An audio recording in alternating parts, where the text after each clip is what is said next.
Hey there everybody, it's Mark Crowley. I'm back with another of my subscriber videos, and those of you who are really into comics, you're going to recognize this as previews, the latest issue. It's the catalog that comic shops use to decide which comics they're going to order, and right here inside page 31, full page, that's right folks, Brody's Ghost. It's official, it's being solicited. So it's real now. It's going to be out in July, but here's the deal. If you want to get Brody's Ghost at your local comic shop, now is the time, March 2010, now is the time to go to your local comic shop and ask them, are you guys going to have Brody's Ghost? And that could help influence their decision about whether they're going to order it, and if so, how many copies they're going to get. So thanks in advance to anyone who does that. Let's go ahead and put that aside, and today I get into drawing, which I think makes these videos more fun to look at. Give me a second, I'm going to switch off the camera and kind of rezoom this a bit so that I can get a little closer into where I'm going to be drawing. Okay, so let's get going. I'm going to be drawing a little picture of my main character, Talia. Not the main character is of course Brody, but the main female character is this ghost character, Talia. And as I draw this picture, I want to answer some questions that I've had lately. First question, this is kind of an interesting one. It's from someone named Swiss Nkaka. I'm wondering where it is that you purchase this eraser you use that is squishy. And they were talking about, of course, this kneaded eraser here. When you buy it at the shop, it looks like that, at least this brand does, and you can find this at almost any art supply store.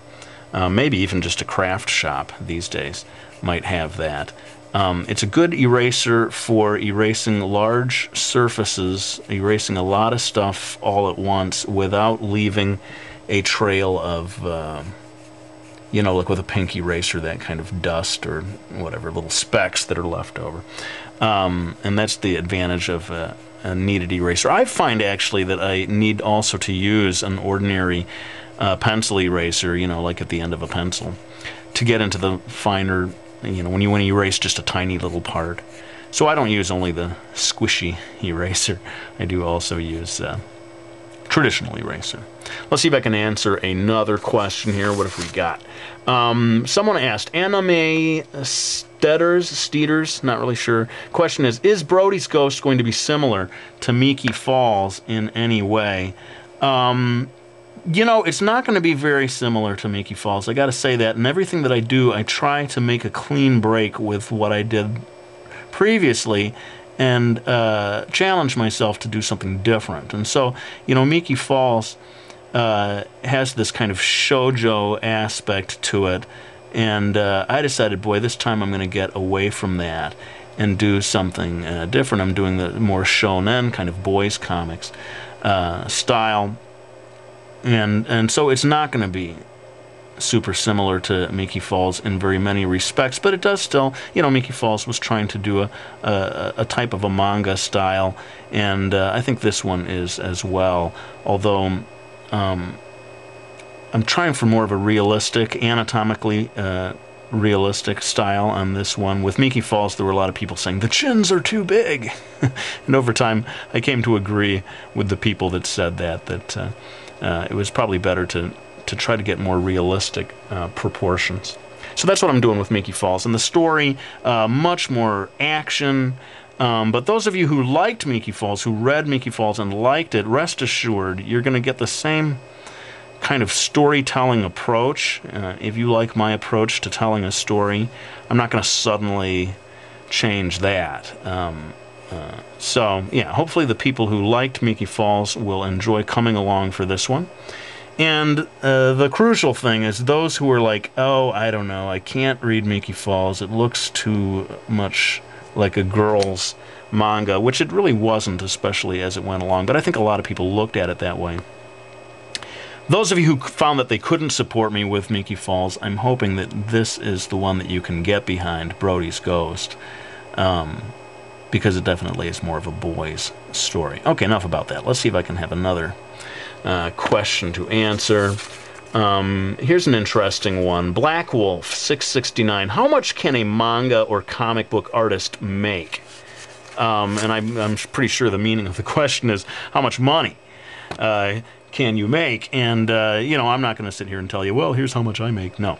But I can sort of talk in general, and I think it's important for people to understand that people who do manga and comics in general are not driving around in limousines.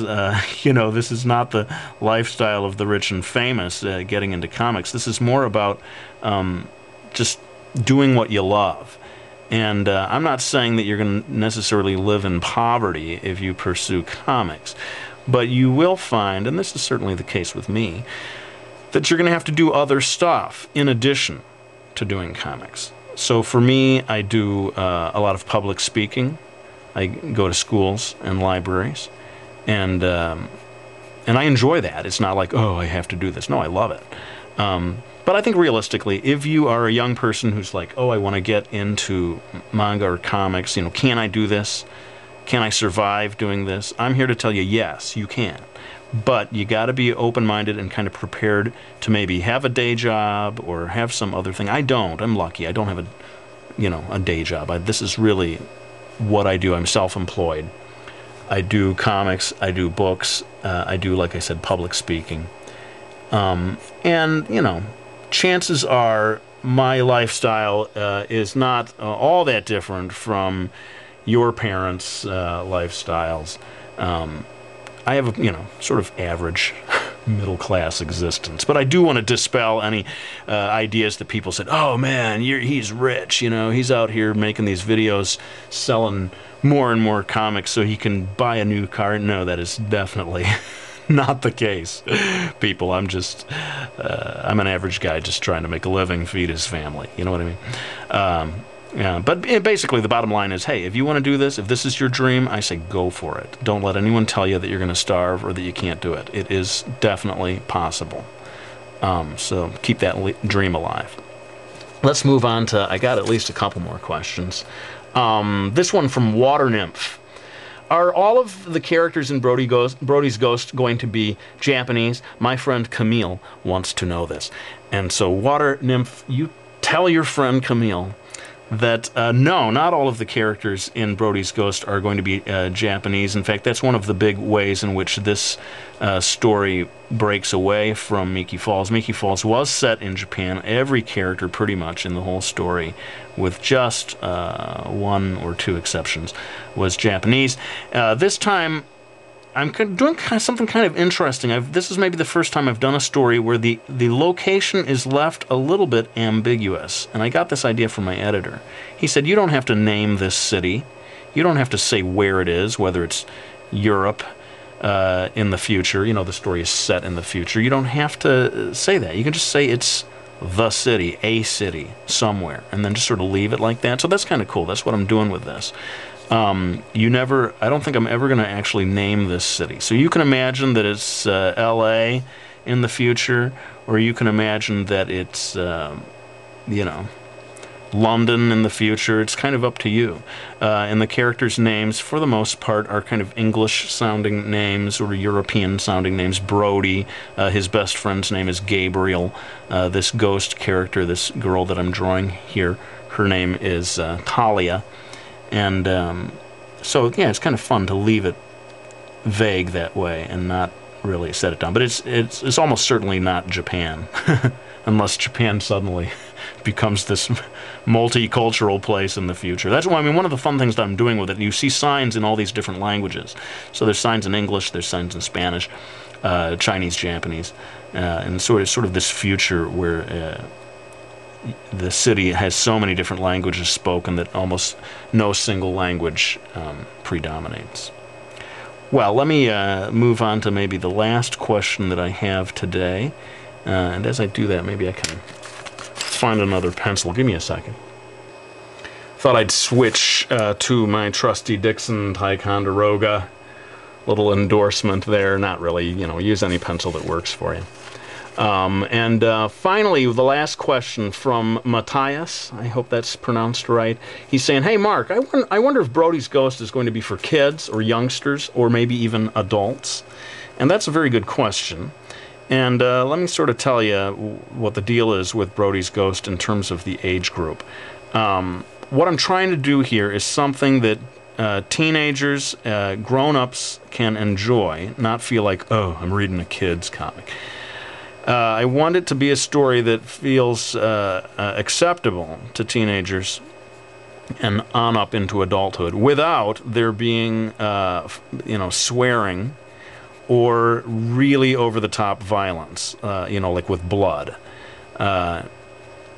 Or, of course, no sexual situations in this comic. So, in that way, I'm trying to keep it so that it is safe for younger kids. Hopefully even maybe school libraries and stuff like that. I don't want to do something where I lose that audience. At the same time, there is going to be, there'll be fight scenes and stuff, so it's certainly not going to be a little kid's comic. I'm trying to do, think about Star Wars, the first Star Wars movie. Someone gets his hand cut off with a sword or a lightsaber, there's some violence in the story, but no one's like, oh, Star Wars, you got to keep your kids away from that. It's not like that. It's that's the kind of thing that I'm going for. Although, it's not a sci-fi space fantasy, Brody's Ghost. It's set here on Earth. And maybe that's going to be the end of the questions. I want to thank all of you for your patience as I've been taking a little extra time recently finishing up Brody's Ghost. It's all done now. Oh, and I want to say that I got one last story done that's going to be online. For the Brody's Ghost previews coming from Dark Horse. And in fact, if you missed it, there's a third story already online right now. I'm going to maybe drop in a URL at the end of this video, and then hopefully if you're watching this on YouTube down here, can I point at it with my finger? Yeah, I'll have a direct link in the information box. But let me go ahead and lay the pencil down and bring this video to an end. Thank you so much for watching, everybody. Keep suggesting what types of videos you want to see. I'm going to be making many more in the weeks and months ahead because I'm a little bit on vacation almost, having finished up the Brody's Ghost work. So thanks again. Hope you enjoyed this video, and I will be back with another one real soon.